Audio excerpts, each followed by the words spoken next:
magluluto tayo ng luye. Ito yung beans, bituela sa atin. Yan.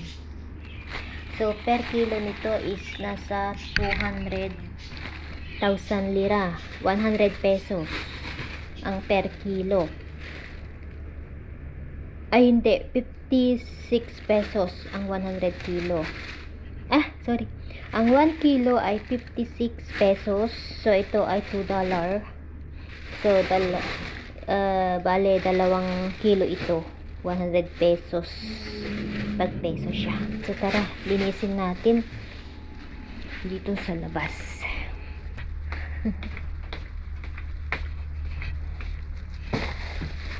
Okay.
إذا صار شيء جديد هذا لا خطي يا رجال ماشي.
Magluluto pala tayo ng chicken.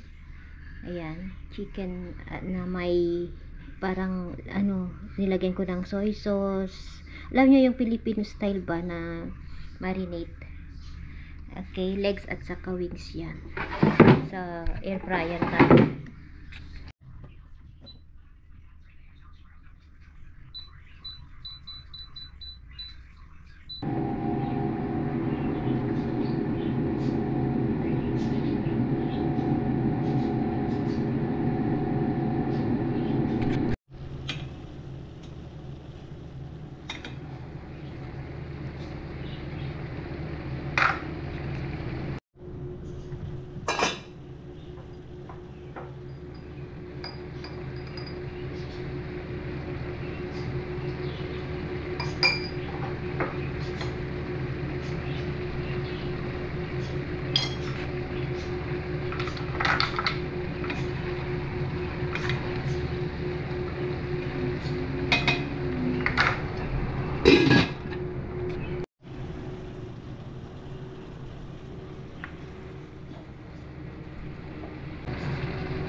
Guys, hello po, nakaluto na si Mami Laura.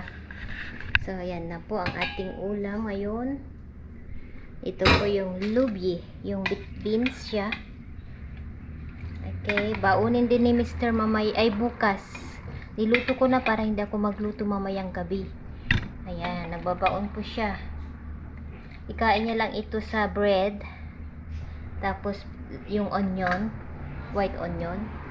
And then, ito na po yung ating chicken. Minarinate ko like Philippine taste.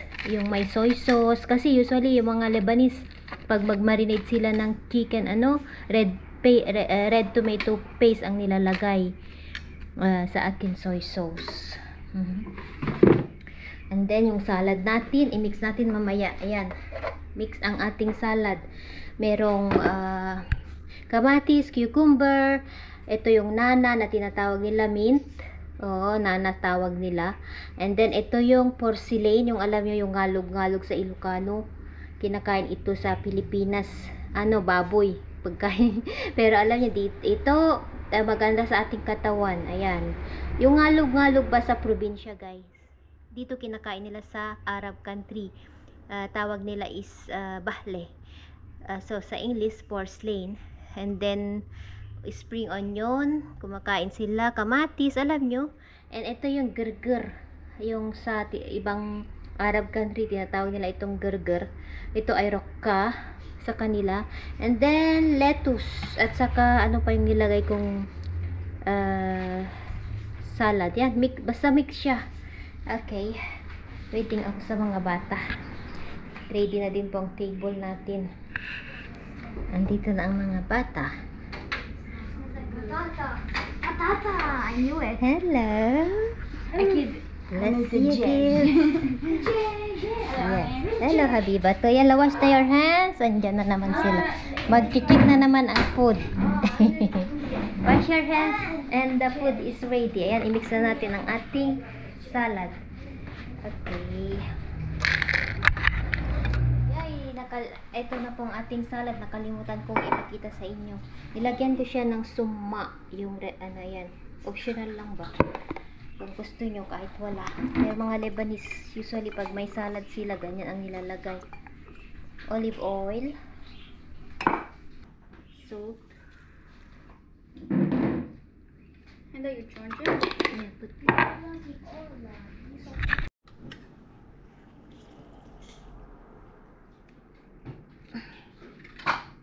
What do you call it? What? Banana.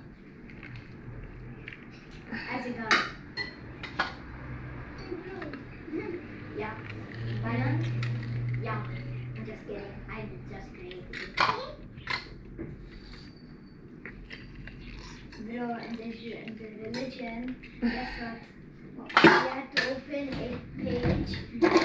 Page 6. Page 6. And every time like, page 6, 7, 6. Yeah, and what I said, 6, 7. They started saying, no, 6, 7. 6, 7.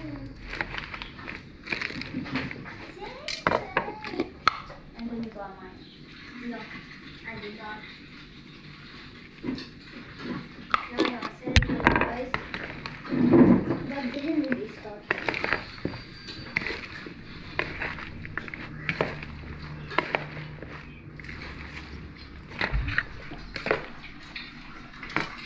Yala. Dili magdahid mo. Okay. Kain na. That's it po. Han, ang vlogging.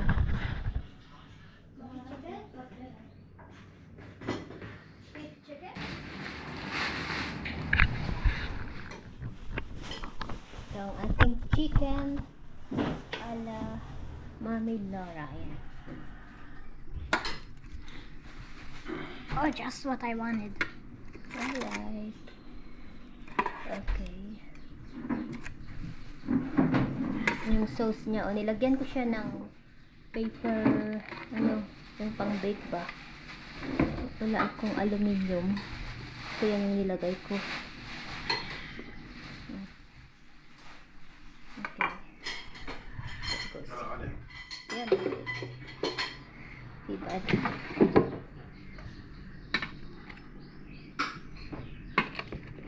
Sarap ng amoy. Philippine smell.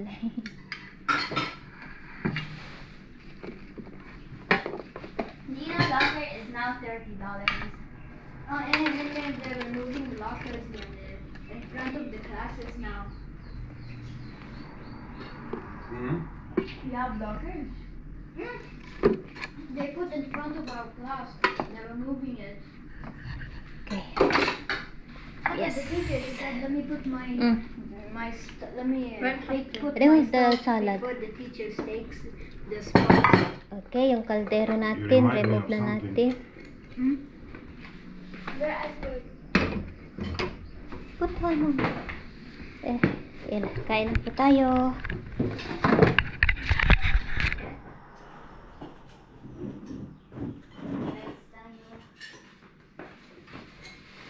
Two or 3 days ago, I told you to go outside. We were sitting there. And I told you, here, come listen to this. You were sure, I don't remember. And then,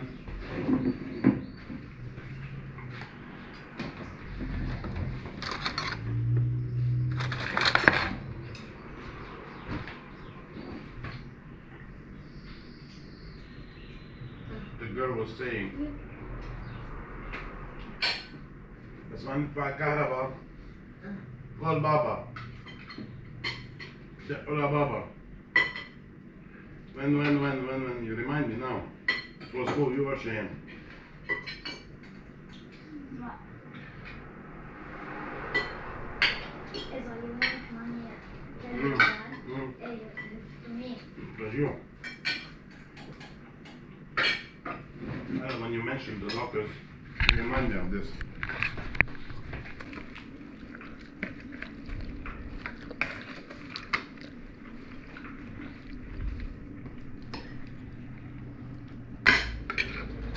You want to that? Yeah. What you want?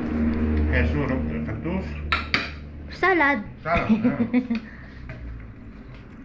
Salad fattus, semi-fattus. Kain na po tayo. Ayan. Ito ang food natin.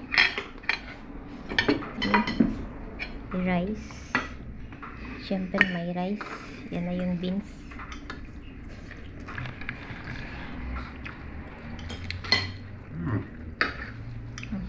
It's very close to cartouche, but So, you need only the bread mm. to be cartouche. patus.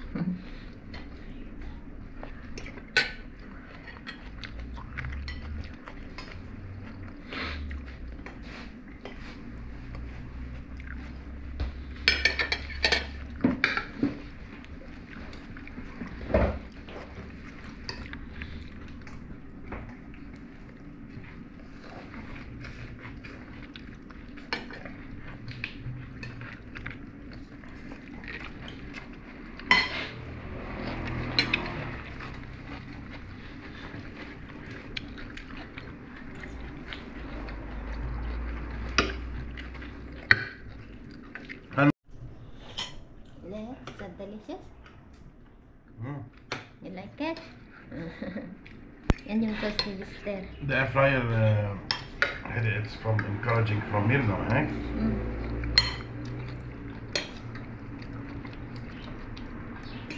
Sarap yung chicken, guys. Lasang ano. Okay. Okay. Hello, Mirna. If you're watching, it's very nice the chicken with the air fryer. You encouraged us to buy it. Thank you. What? What?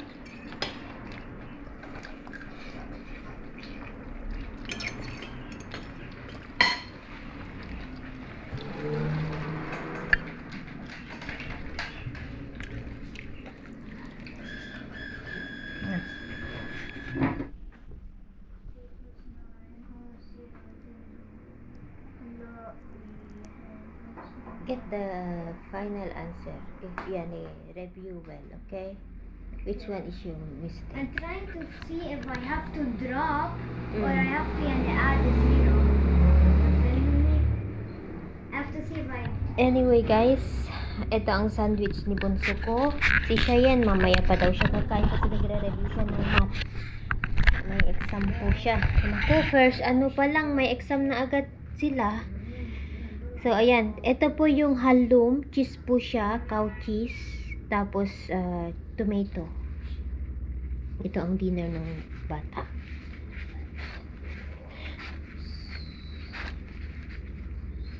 Ayan.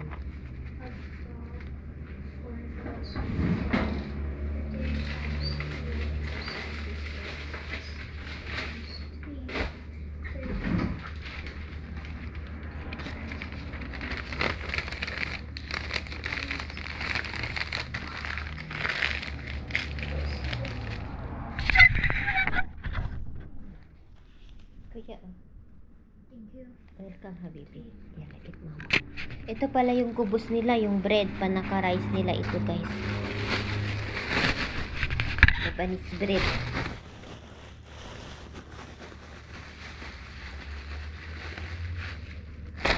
Yan, mamaya si Cheyenne kakain. Update ko kayo sa ating kwarto. Ito na po ang magiging kwarto namin ng asawa ko. So, sakto lang, maliit lang siya, pero wala pa siyang, hindi pa tapos. Ayan. Isang bed, alam nyo, tapos cabinet dito namin ilagay. And then, hindi pa siya tapos, bali, unfinished pa siya, i-rough-pan, and tawag ito, lagyan nila ng parang ano, ito ay gypsum board. Ito ang ilalagay ni Kuya bukas. May ginol, parang pinta siya. Tapos, imasilya na ganyan-ganyan nila. Magiging white siya. And then, dito ako nilagay muna yung bed kasi hindi pa kasi siya tapos. So, itong salas namin, ayan, magulo pa siya. Dahil bukas, tatapusin niya. And then, pupunta si Alex bukas para, mag-isa lang kasi siya na gumawa. So, one day na siya gumawa. Dahil walang asawa ko ngayon, kaya bukas siya pupunta. So, eto, dagdagan niya ito para hindi ganyan na parang box ba, sabi ni Mr.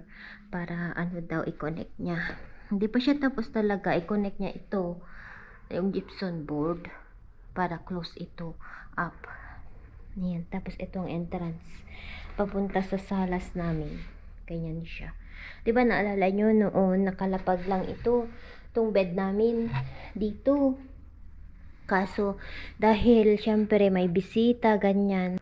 Kaya, pinag-isipan namin ng asawa ko na magpalagay kami ng isang room dito para at least kung makatanggap kami ng bisita, hindi naman nakikita yung higaan namin.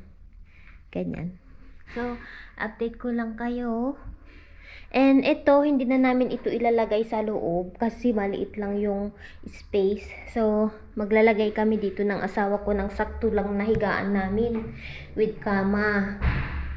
Kasi ito, kapag itong ilagay namin na bed, magigain siya ng space, magiging maliit ang aming salas. Kaya yun, okay lang, sakto lang siya. Yung higaan namin ba, basta may higaan na, okay na.